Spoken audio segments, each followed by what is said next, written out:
Before we begin, don't forget to follow me on Twitter at Dolynny TV and on Instagram at Tyson Dolynny. You guys want to make sure you see what's going on behind the scenes here on Dolynny TV. That's where to find it. Let's get going. This is Dolynny TV, guys. A big welcome back to the NHL 19 Edmonton Oilers Franchise Mode. How's the setup looking? Okay, sorry, hold on. Let me move you over so as we can at least get the Oilers jersey in there. Anyways, we start off with some very bad news for Peyton Krebs, who, unfortunately, after 10 games in the NHL, it was an absolute struggle for him, that is for sure.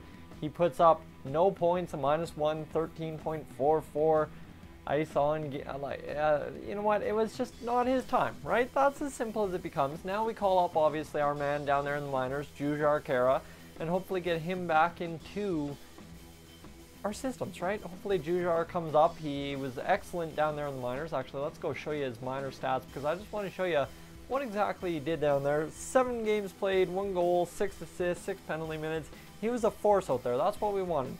So let's, in fact, yes sir, junior eligible players must be returned to the CHL and will no longer be eligible to be called up to the NHL. Yes, that's exactly what we have to do. Unfortunately, that's the tough part, right? We call up Jujhar and we send down Peyton Krebs to the juniors. That's alright. Back to Kootenay with Peyton Krebs for now. The experiment was fun. Well, it lasted, I guess you could say, right? Well, it lasted. It was fun. So let's go edit lines quickly and get Jujhar back in there because Jujhar, obviously. Do you go Kyle Brodziak or do you go Jujhar? I'm going to go with Jujhar and see what he can do for us. That cures all our problems. So now becomes the question, what happens with the rest of the lineup? Well, Kyle Yamamoto's got to get in there and get going. He's got 10 points in 10 games, so we'll see what he can do. Guys, right now, if you're new to the franchise mode here in NHL 19, the Oilers franchise mode on Dolynny TV, make sure to leave a like. We're trying to hit about 15 likes on today's video. Haven't hit that in a while, so I'm challenging you right now. And definitely hit that subscribe button because you do not want to miss more episodes, right? You would have missed Peyton Krebs getting sent down if you didn't catch today. So let's go down to the Bakersfield Condors. Get Gambardella up there, Ryan McLeod up there, Grayson Downing up there, and basically what that solves is we do get Cameron Hebig back into the lineup down there in the minors. Gambardella, 6 points, he's been a beast. I mean, Trennan's had 5 points, and Maximov's put up 4, so the minors, they're looking good. They're looking really good. They are, I believe, 3-1-3 on the year. Yeah, 3-1-3, so we played 7 games. Nando Eggenberger has, oh man, he's lit it up. Absolutely beautiful. But we're not concerned about Nando at this point. He is growing on the farm. We expect him to turn into something one day. But right now, we need to get through into November, and then we'll go and check out some scouting stuff. A 4-2 loss. Bounce back, 3-2 win, and then we go lose to the Stars 2-0, and then against Colorado, big 5-3 victory. We're keeping pace. We're keeping pace. In Arizona, this needs to be a big win. There you go, 5-1 win. Suddenly, okay, we're 9-5-1 to start the year. The Sharks are 6-8-1, so we're looking all right. Bakersfield 3-3-5. That's a disappointing start to the season. We're pretty much atop the Pacific Division when it comes to the Arizona Coyotes, considering we've played the least games and have the most points for it, right? So that's huge to see. Now, quickly, assign scouts. We have to go double check what we want out of the draft board. Who have we not assigned scouts to? We haven't signed Yves Trudeau out anywhere, so let's go scout specific players and see who we can find. Obviously, you've got a Pedersen there. I don't think we're going to be drafting 13th overall, but Mashensi, let's see what he's all about. He's 4 points, playmaker, and James Van Riemsdyk. Ooh, we got to get a scout on this guy's potential in comparison, that's for sure. Jacobs will get a potential in comparison. You see, we're just going to try and top load the draft for right now, and then as we get closer, we'll get into the later round stuff. But now, we'll move down in the later round stuff and see these guys are going up. So let's make sure we go get some assessments on them. We'll get strengths and weaknesses on Severson and Bear. We'll get a potential in comparison, and that should help us out a little bit right there. So that's that. And anyone in the QMJHL, we've got those well scouted. Well, let's go see. OHL, we are still scouting. Okay, so scout specific players. That's what we want right there, right? You know what? This Fuller Ice, he's looking good. Potential in comparison. Suprika, Wong, And anyone, oh man, Harley's looking like he could be definitely a steal in this draft. Same with Gretz, so let's see what they can do for us.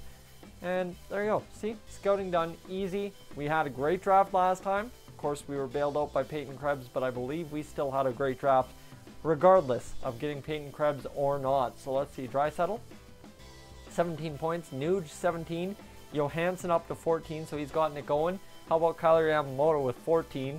McDavid 13 and Puljujarvi with 10. Man, oh man alive.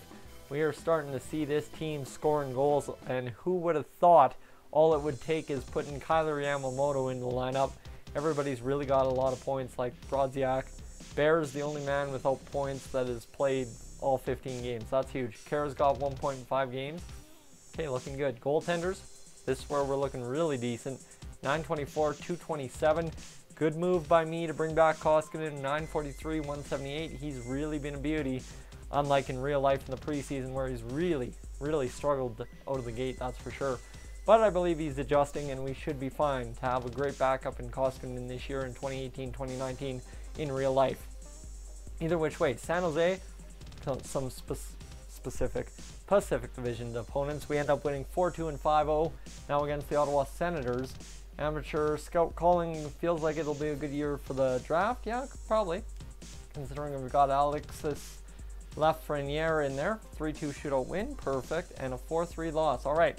I will take those numbers. That is not bad. A 6-1 win there.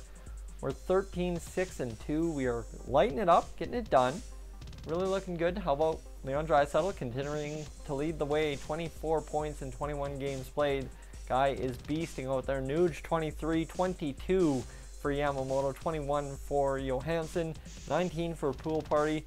How about McDavid with 18? You know what? I'm going to move up Johansson up to the top line with McDavid and Mr. Yamamoto and see what that does for us, because I think that could really generate something. It might make them go cold, but who knows? Let's get Jesse Puljujarvi up there with Draisaitl and Nuge and see what that happens. I think they could really light it up. You see Jesper Foss 9 points, Oliver Bjorkstrand on the third line 15 points. Oh yes sir. Tobias Reeder doing all right, and Drake Jula 11. Man, everybody's got points. Judar Kara 3 and 11. Take it. I will take it. I will take it. I will take it. We are looking good. All right, let's get one more set of 5 games, then we'll look at the AHL, and then that should be it for today's episode as we get far and away into 2019. Flames, Kings, Sharks, Wild, and Avalanche. Let's go get the Devils in there as well and see what that does for us. The LA Kings, let's see, need a big victory here. 3-0 loss. We get shut out again. That sucks. Shut out back-to-back nights. That's a tough one. Then a 5-2 loss all of a sudden. We aren't generating the offense we were. 13, 10, and 2. Shouldn't have made the stuff we did, the changes, that's for sure. 4-3 win there, 4-2 win. Rebounds us back into a good position at least. 15, 10, and 2. Better than it could be. Marcus Johansson, 28 points. So, okay, he didn't struggle. He's not the problem. We're 4 points back of the Arizona Coyotes, but they also have 2 more games played. Everybody's played more games than us in the Pacific, so that's fair. That's all right. We're good. And right now, we'd play Calgary in the playoffs, so keep that. Battle of Alberta, round 1. Draisaitl, 27. Kyler Yamamoto, 25. Nuge, 25. And McDavid, 23. Holy crap, boys. This team is lighting it up. That is for sure. And you see, nobody's got any less than 1 point. Larson, on pace to match last year's pace. Benning, Kara, Morrow's got 4 points. Darnell Nurse got 4. We are looking sharp. How about Kyler Yamamoto here? 16.4 shooting percentage. All right, we'll take that. And the goal scoring, very well spread out. 13, 12, 9, and 8, 8, 7. 6, 5. So we've got a lot of guys who have scored more than 5 goals. Everybody's kind of at least got 1 by the looks of it, except for our defenders. So life is looking good. How about on the farm? How's things going? Nando Eggenberger, 16 points in 20 games. Just not a goal-scoring team this year, that's for sure. Joseph Gambardella, 13 points. Brad Malone, 12 points. Maximov, up to still a 69 overall, but he's got 11 points. Downing, Hamilton, Trennan's up there with 10. Yakov Trennan, still doing his thing. He's all right. Tyler Benson, 9 points. Ryan McLeod, 9 points, who might make the team this year. Evan Bouchard, Well, how about Evan Bouchard here? 72 overall. Top 4 defenseman potential, but look at that. 3 points in his rookie season. He's looking good. Caleb Jones still struggling, but he's finding his game at 76 overall. That is for sure. And anyone else really coming in? Cameron Hebig only 1 point. We need to maybe switch up the lines in the AHL and figure that out. But Nando Egenberger really lighting it up well for us in the minors, guys. Thank you so much for tuning into the Edmonton Oilers Franchise Mode. Like I said, I hope you subscribe. I'm Tyson, this is Dolynny TV. I will catch you guys, as always, in the next one.